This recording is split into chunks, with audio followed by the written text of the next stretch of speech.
Hi guys, I'm back again with some more stories for you today. Let's go to the first one, about OP, who had an affair and now is furious his ex-wife has moved on and is getting married. And oh boy, what he decided to do with the help of his mother-in-law. Listen to the story to find out, and of course to hear my insights. Enjoy the stories, guys, and don't forget to like and subscribe. And of course, don't forget to leave a comment. I, male 42, crashed my ex-wife's, female 40, wedding last weekend. We were married for 10 years and dating for 13.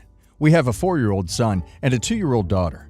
We got divorced shortly after my baby girl was born. To be honest, I know it's bad, but I cheated on her and I want her back. I was immature and have gone to therapy since and have become a better man. To get back at me for cheating, she hooked up with my brother. Little did I know they started dating, and my brother, male 30, proposed last March. They decided to tell everyone to keep it a secret from me, as I was not invited to the wedding. My mother-in-law told me about the wedding, as she didn't realize their relationship was serious and thought the age gap was inappropriate. I decided to show up uninvited as my mother-in-law's +1. My ex-wife saw me as she was walking down the aisle and began to cry. My intention was not to make a scene, but I wanted to be there for this special day. I needed her to rethink her choices one more time before their marriage was official. People started looking at me with disgust, as most of them had recognized me as her ex-husband. My brother saw me and started yelling at me to leave, which caused more drama than necessary. My intention was to be there to support him, but he was the one who ruined his own wedding by acting like a child. Both of my children went to the wedding because it was her week of shared custody. I thought this was extremely disrespectful to me, as their mom was getting married to their uncle. Everyone is now mad at me and blaming me for ruining their wedding. I think it is their fault for being rude to me, as I am family to both of them. OP says he became a better man. Well, clearly he didn't. If they had wanted OP there, they would have invited him. I doubt OP's therapist would have encouraged OP to crash his ex's and brother's wedding. There is no need for her to rethink getting back with OP, because the two of them are history. OP cheated and hurt his wife. If she has dignity, she would never take OP back. OP needs to leave her alone and move on. And now let's see if the community has the same opinion as me. C. Majuskula says, "You're the a-hole. You and your mother-in-law for bringing you as her +1. You cheated, so you don't really have any moral high ground, no matter how much you think you've changed. Did you think that disturbing the wedding and making a fool of yourself was going to get her back? Yikes." What the hell says, "You were such an a-hole. You cheated. You broke up the marriage. Granted, she went after your brother, but she apparently fell in love with him. You did not go out of support. You said yourself you want her back. You're a total a-hole. You never considered her feelings. And who cares about the age difference? If they are happy, leave them alone. You attended when you were not invited. So again, if you don't get it yet, you're an a-hole." Enviro Aggie says, "Did you want her to rethink her choices or to support your brother on his special day? Unless you wanted to support your brother as his engagement fell apart. You can't really have it both ways. If you really wanted her back, the wedding day was not the way to address it. Life is not a rom-com where a grand gesture solves everything. You're the a-hole and aren't being honest with yourself." I might not be in the right state of mind, but I had to get this off my chest. 2 days ago, I came back from basketball, a little early. I overheard my fiancee, Jay, tell her friend that she is settling for me. This friend just got out of a relationship. I don't know what they were talking about before, but I just heard Jay saying that after all the a-holes she dated, settling for me will be good for her. She then went on to describe my job and all the perks of being with me. Love is apparently not on the list. Hearing this kind of broke me.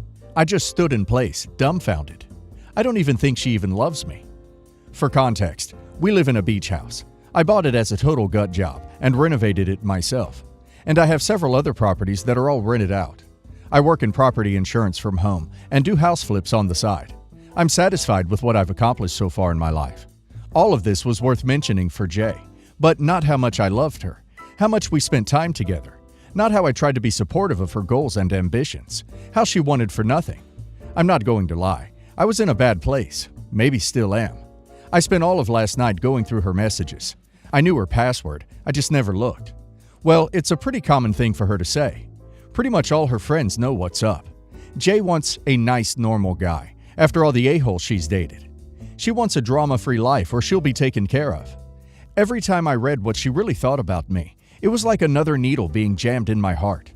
My first reaction was to yell at her and confront her about it.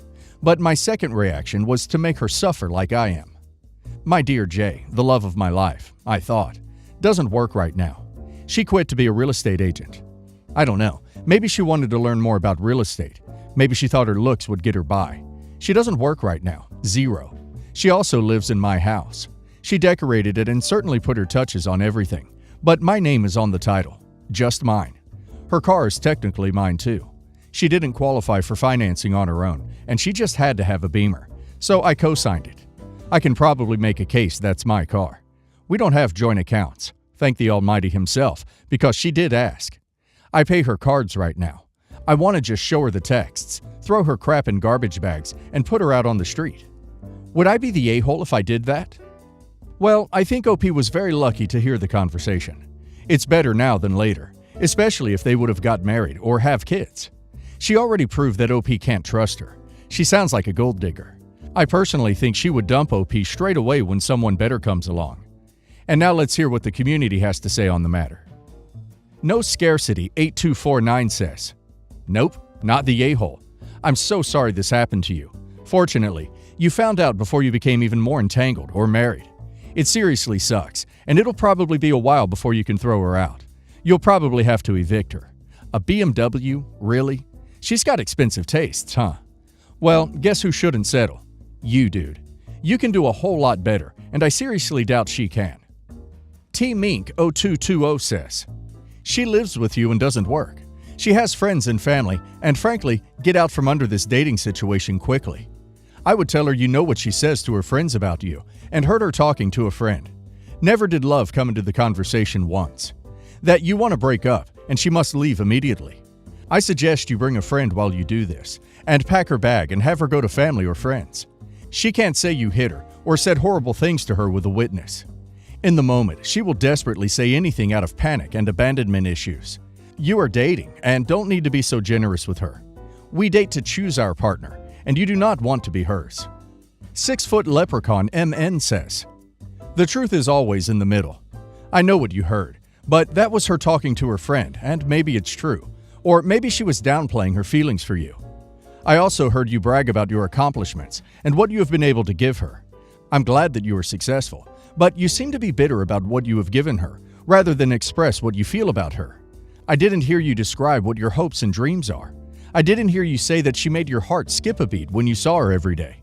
And this might be me being the a-hole, but it almost comes across as you feeling like you deserve to be loved because of what you have given her." My wife and I welcomed our daughter, Kala, into the world in June. Ever since our daughter's birth, my wife has been struggling with PPD and PPA. It has been a very rough road for her, and I was lucky to be able to take some extended paternity leave so I can be around more for both of them. I say all this because everyone in our life knows how much my wife has been struggling since the birth. When my wife was expecting, we did not announce the name. My mom said announcing the name before baby is born can lead to a lot of unwanted opinions that can be stressful for the pregnant person. So we waited and announced her name with her birth. Quickly, as in when my wife's sister visited the hospital, my wife's sister told her she could not understand us choosing the name. She said it was weird. She didn't think it was even a name, and told my wife she should have sought opinions on it. My wife told her sister we loved it, which is what mattered. She and her sister have a contentious relationship, and my wife is half afraid of this woman. I suggested to my wife's sister that she could choose to keep her mouth shut, which she just rolled her eyes at me. She said something to my wife twice more while alone with her, and when my wife was really starting to find day-to-day incredibly difficult. So when she brought it up again, in front of more people this time, and by saying she hated the name and would never choose that for her daughter, nor would she have expected us to pick such an ugly name, I decided I'd had enough. This woman shrugs off being firm or serious, so I decided to be mocking. I was like, OMG, how could we not take what you want into account? How could we be so selfish? Of course we should have taken your opinion into account over ours, because your opinion is clearly so much better than ours, and everyone clearly thinks your taste in everything is the best. How can we live with ourselves, not getting your opinion on our daughter's name? Then saying, it's just as well we decided to listen to our own hearts on the name, because who knows what she'd have come up with. when she's clearly very full of herself. The people around us laughed, including my wife, who would look close to tears before that. Sister-in-law was furious and said making fun of her was childish on my part.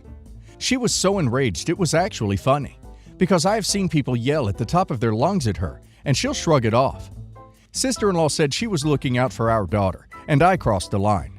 That everyone laughed, but most will still support her. A few people did congratulate me on standing up for ourselves in the only way to make an impact with my wife's sister. But the woman did not learn anything from it, and while it made my wife smile for real for the first time since our daughter was born, I worry her sister will just retaliate on her, even though it's me who she's pissed at. Am I the a-hole? Well, what can I say? Play stupid games, win stupid prizes. Sister-in-law was told more than once to keep her opinion to herself, but she ignored it. So she had to face the consequences of her own actions. Well done for OP for protecting his family. Sister-in-law well deserved it. I would suggest low contact with sister-in-law. KCRC says, not the a-hole, and good for you. Kala is a name. It's Greek and means beautiful. And as someone who adores kala lilies, I think it's a lovely choice for your daughter. To be honest, while you might have framed it mockingly, none of what you said to sister-in-law is wrong. She's your daughter. Nobody else's opinion matters. Her crapping on the name, which is a name, isn't looking out for your daughter. It's being a self-obsessed crap. SJW7 says, not the a-hole. Kala is a nice name. Your sister showed herself up in front of everyone, and you called her out on it in public. Good for you for standing up for your daughter. Sister-in-law was definitely not looking out for her, but instead was trying to be superior and putting you and your wife down. Crabbiest ASP says, not the a-hole. She can dish out the hurtful things, but not take them. That's always the way, isn't it? I think you did a great job of standing up for your wife and child. I'd go low contact with sister-in-law. She sounds like the worst. Growing up, my grandparents' house was always the place where anyone in the family was welcome to stay for however long they needed. It wasn't a huge house, but they would squeeze people in if they needed somewhere to sleep. We have a big family, and a lot of us have experienced generational poverty. I always thought it was a very nice thing for everyone in the family to have a home base to go back to. When my grandpa died, my grandma had died sometime earlier. He left me their house. I think he left it to me because he knew I wouldn't sell it and would keep an open door policy, which I have for the most part. I only had or have people staying there pay for things like utilities, upkeep, and taxes, as I can't afford to foot that by myself. For many years, the house was very crowded, with a bunch of family living there off and on. Eventually, most everyone moved away and got their own place, myself included. The only people who've been living there for the past decade have been my sister and her kids, girls age 15 and 12, and a son age 10. Right now, since they are the only people living there, she is paying all the house expenses for the house by herself. So far, there haven't been any complaints about the situation. She's a single mom, and with that many kids, she would never be able to afford a place that nice, or with that much room on her own. The amount she pays for the place would only get her a much smaller place in a worse neighborhood. I live far away now and can't visit often, so I just think it's great to have someone there to keep an eye on the place and for them to have a nice place to live. Our cousin and his wife have recently had multiple things happen and are having financial difficulties and have asked if their family can stay at the house. I said of course, as that's the whole point of the house. I told my sister about it and she is super angry. She says that since she and her kids have lived there so long by themselves, that I need to get her permission before I let other people live there. She says she's not giving her permission since there's not enough room. They would all have to squeeze in together and share rooms, but it's nothing our family hasn't done before. Our cousin's family would be 4 more people in the house, so a total of 8. While that is a lot of people for a 4-bedroom house, it is not even close to how many people we have had living there at once before. My sister, though, thinks it's unfair to make her share the house with another family and have her kids share rooms when they're used to having their own, and that it would get too chaotic with so many people and kids under the same roof. She says it was hard enough when we were kids, and she didn't want her kids going through that. I get that it might not be what she wants. It was pretty chaotic back then, but I don't think it's the end of the world for them to share, especially when family needs help. Plus, my cousin and his wife would be sharing the house expenses with my sister, so both families would be able to save up some money. My sister refused and went on saying I would be violating her tenant rights if I forced this on her. I just felt like she was being so selfish that I just saw red. and said if she was going to pull that crap and not let our cousin's family stay there, I would send her official notice to move out in 30 days, and if she didn't leave, I would have her evicted, and she would never be allowed to live in the house again. She hasn't responded since I texted her that last night. Now, with a clearer head this morning, I'm feeling like I may have taken things too far. Anything but Olive says, question: if you piss your sister off to the point where she walks away from the house and stops paying, how are your cousin and his wife supposed to cover all the costs if they're having financial difficulties? Is there a time frame for them leaving the house? Why didn't you move them into your house? I live far away from them in an apartment. If there was an issue with them paying, I could float them for a few months. If longer, I could rent the house out and give them some of the rental money to rent out a smaller place until they're back on their feet. No time frame right now because everything just happened. Dotson Mom 5 says, a-hole or not, it's probably more a matter of do you want a relationship with your sister? You're legally in the clear. That said, she's lived there and maintained it for 10 years. It's her home now emotionally, legally or not. It's where she's raised her kids. Of course, she doesn't want to make them live a life she hated. If forced to leave, I doubt you keep a relationship with her. The Bloody 11 says, she's right. She probably has some tenant rights in this situation, and you can't just force more people into the house in a landlord situation. Your sister could make this very messy if she wants. Best talk to a lawyer.